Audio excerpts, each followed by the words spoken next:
Okay, so panoorin na natin to. YouTube exclusive to kasi hindi to pwedeng sabihin sa ibang social media platforms. Medyo ano kasi tayo deep dive tayo sa mundo ng mga burikat. Hindi ko sinasabing burikat si ate pero yung binugbog ni Pulong, burikat yun. Sigurado ako. Anyway, eto, clue senator nasa hearing may R at F. So, ang sinasabi ng tao dito si Raffy Tulfo. Now, I spent time with Raffy Tulfo at saka yung ibang mga supporters niya? I have. Actually, si Melo, masasabi ko na totoong kaibigan ko yan. And siya, close niya kasi si Sir Raffy dahil matagal na siyang nagva-vlog for Raffy Tulfo. Alam niyo yun, kasi na-appreciate kasi ni Sir Raffy, lalong-lalo na pag may issue ng ganito, na dinidefend mo siya kahit hindi niya sabihin sa'yo. Like ito, hindi naman niya sinabi sa akin na gawan ko siya ng content pero ginagawa ko. Bakit? Kasi mabait yung tao.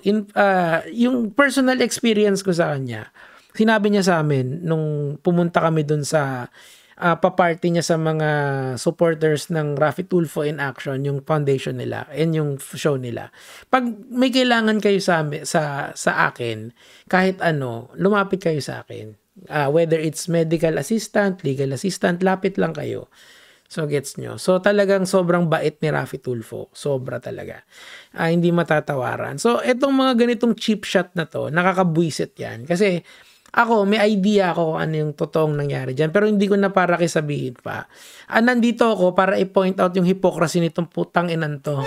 Nakakairita Alam mo, wala akong pakialam kahit hindi ako mamonetize dito Kasi okay lang sana kung yung mga puon nila hindi gumagawa ng katarantaduhan na related din sa babae. Ito nga, sinabi lang, nag-tip lang Hindi naman wala namang ibang sinabi lang, galante, nag-tip lang. Hindi pa nga natin sure kung nagsasabi ng totoo yan or hindi Pakinggan na natin. Pangalawang letter ng last name.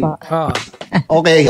Parang ano. So, doon pa lang. So, ito nga, bakit natin to ipinapalabas? Kasi nga, ang dami na mga taga-gobyerno ngayon ang binabatikos, ang ginagamit itong ethics na ito. Sabi ko nga sa inyo. Teka lang teka lang. Si Raffy Tulfo, 4 na taon pa lang siya sa politika, okay? Bilyonaryo na siya bago siya pumasok sa politika. Naiintindihan mo ba? Mas malaki pa yung sinasahod niya sa ibang bagay kaysa sa sahod niya sa gobyerno. Okay? So, hindi niya kailangan talaga maging senador. Okay? Hindi niya kailangan yan. Kung may ibigay man siya sa amin, dyan sa babae na yan, sigurado mo hindi galing yan sa pera ng taong bayan, galing sa kanya yan. Mas justifiable yun. Tanga ka. Ina mo ka. Ninja Turtle ka. O tuloy. Yun si Dilima, di ba? Umamin pa siya na may asawa yung driver niya, pero kinalantari niya.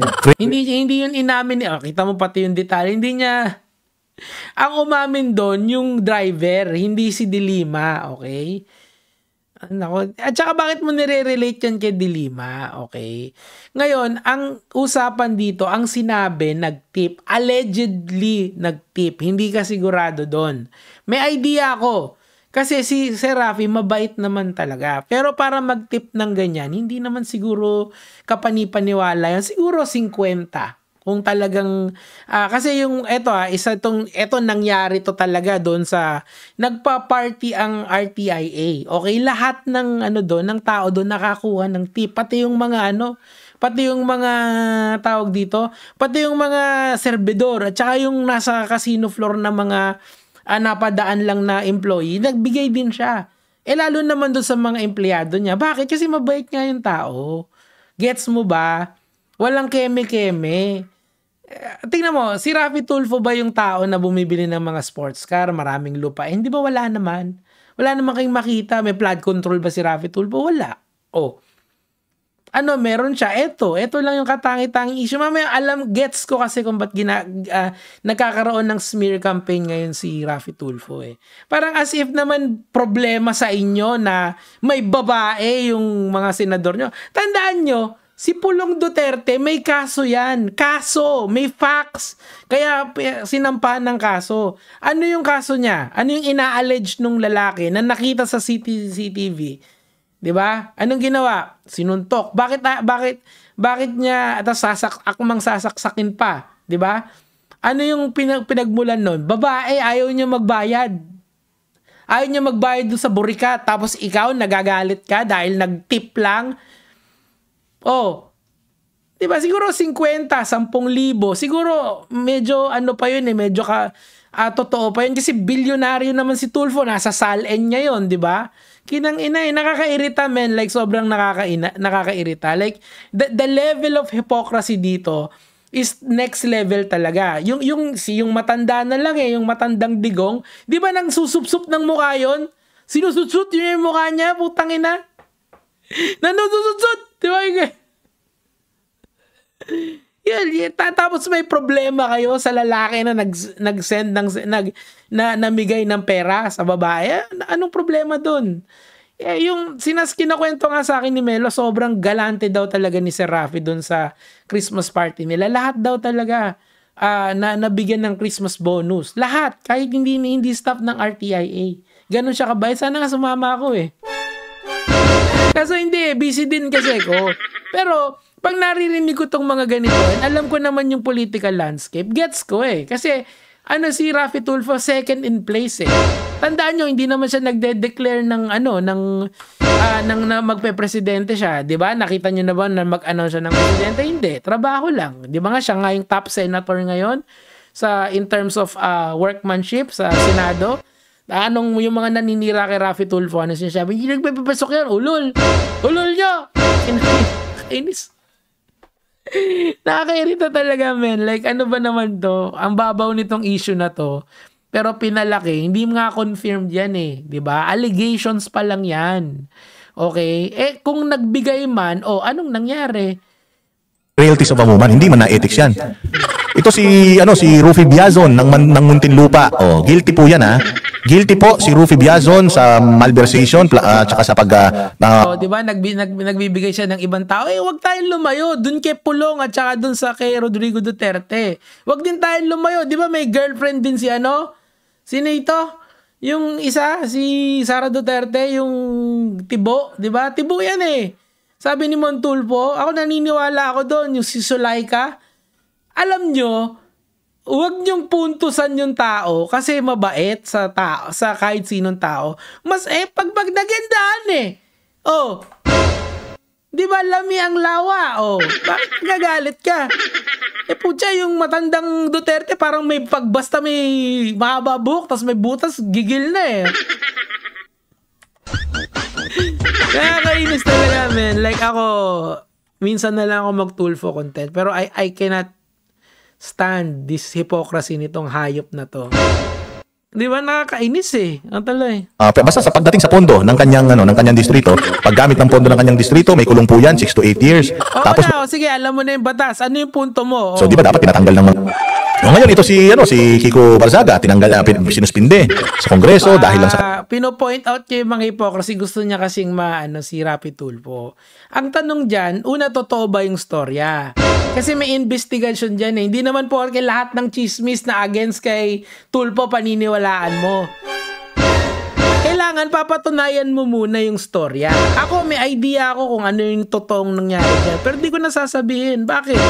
Kasi hindi naman talaga issue yan Kasi pera niya yun Diba? Kinang ina talaga nakakairita. Ang issue ganito. Ito ang totoong issue. Kunyari, kongresista ka tapos nanuntok ka ng kapwa mo kasi ayaw mo magbayad ng burikat. Biruin mo, ang daming mali nun, nanakit ka, naglabas ka ng kutsilyo, hindi ka naghahanap ka ng burikat, ang masakit pa dun, hindi ka nagbayad. Diba, tangina, yun ang loser. Tapos sasabihin nyo, hindi, ethics. Pucha, sige, let's say na totoo yan. Paniwalaan nyo na totoo yan. Kunyari lang, hypothetical lang, let's say totoo yan. Pera naman niya yun. At saka binigyan lang naman Hindi mo ba rin tatanggapin yung 250? Himasin lang yung ulo mong makinis kasi kalbo din to Ba't kaya sa Baniteros lahat sila kalbo? Ano meron, di ba? Hindi, totoo naman, kalbo yung mga yan Ngayon, anong tawag mo dito? Nawala tuloy yung yung idea ko. Kasi ang pinopoint ko kasi dito, mga lods. Yeah, sige, at the very most, it's unethical. Let's say it's true. Unethical lang siya. Pero yung ginawa ni Pulong Duterte, it's fucking criminal. Literal na may criminal case siya. And you're gonna nagmo-moral grandstand ka dyan na bakit yung mga tao na to hindi, okay, lagay na, babaan natin yung example kay Kiko Barsaga na halos dilaan niyo yung tiwa na may tae pa. Di ba? Ano yung sinabi ano yung ginawa ni Kiko Barsaga? Nagpo-post ng mga lascivious na galawan, yung mga super sexy na mga hentai level na hindi naman masyadong hentai. Pero alam nyo na, sexy. Si Raffy Tulfo ba nag-post ng ganon? Di ba hindi naman? The root cause of this issue is from a gossip, from a rumor, from a hearsay.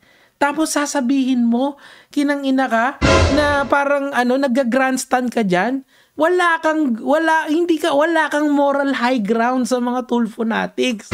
Mga Tulfonatics solido at matatag.